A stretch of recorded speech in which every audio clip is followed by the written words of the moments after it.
This is not the rant you are looking for. But I'm gonna give it to you anyway. I'm Chris Wolvie, the wrestling blogger who always tells it like it is.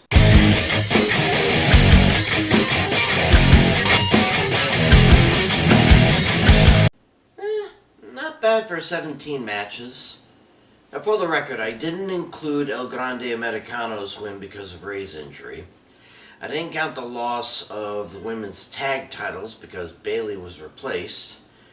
And I didn't even pick the Randy Orton match because while I was certain Orton would win no matter who came out, I couldn't be 100% sure, so...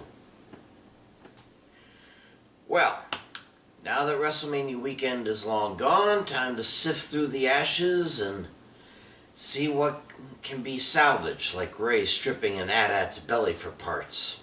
Here we go!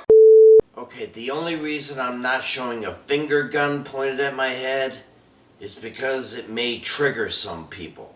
No pun intended. But that's how I feel about John Cena's getting his 17th primary title in WWE. And he only has a handful of appearances, including matches, before he retires for good, so obviously somebody has to beat him out of the title before his final appearance, which I believe will be in his home field of Boston before the end of the year. And now I'm worried that he won't lose the title until then or just before then. Once again, don't want to trigger anyone, but that's how I feel. I did count Jey Uso's victory as a win since I said he'd win if it was the first match of the night, which it was. But that leaves Gunther in a sticky situation. Like he said before, over 2/3 of his WWE career has been spent as one kind of champion or another. And now his next match, instead of being a rematch, is against Paul McAfee? Gunther is far, far too good to be a pusher, especially to someone who hasn't wrestled in years. This is truly an instance where someone is only good when they have a belt on their shoulder or around their waist. Without a title, will the ring general be demoted? Not like he has Kaiser or Vinci by his side anymore. The usual post-WrestleMania talent cuts have arrived, and while I can understand Team KC and Gallus, why did they ditch Braun Strowman? Again. That leaves only Braun Breaker as a big threat in the WWE, at least until Bronson Reed returns, if ever. And they also did Shayna Baszler ugly. I mean, 5 or so years ago she swept the Elimination Chamber, and then she may have had a few titles but few chances otherwise.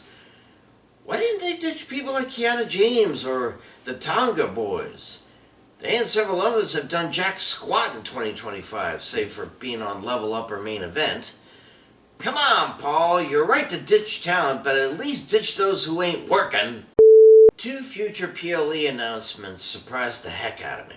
First, War Games will be held in a baseball stadium for the very first time, finally putting it on par with the other majors. But the thing is, it's an unroofed stadium where the San Diego Padres play. Now, I know the weather's close to perfect in San Diego, but aren't they concerned over the possibility of rain? And secondly, Crown Jewel will not be in Saudi Arabia this year, but rather in Perth, Australia, where the 2024 Elimination Chamber was held.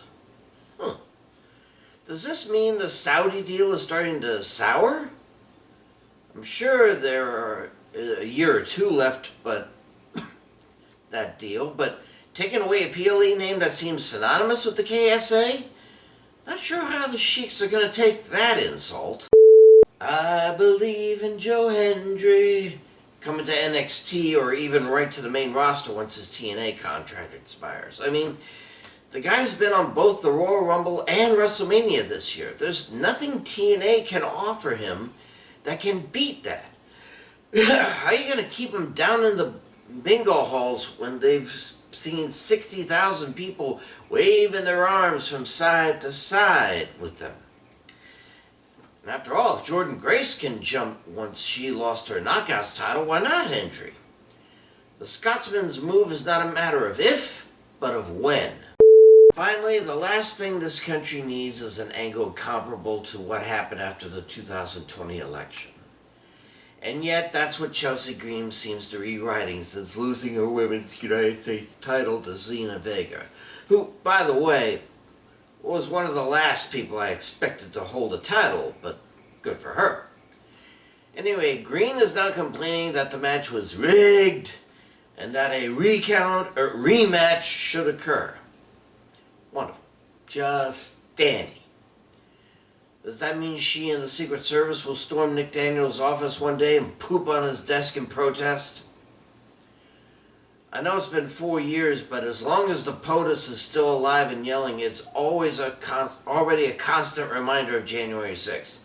And we do not need that in pro wrestling. Okay? Next week, Backlash picks. And look for the WWE 2K25 picks as well, even though they stunk in the WrestleMania picks.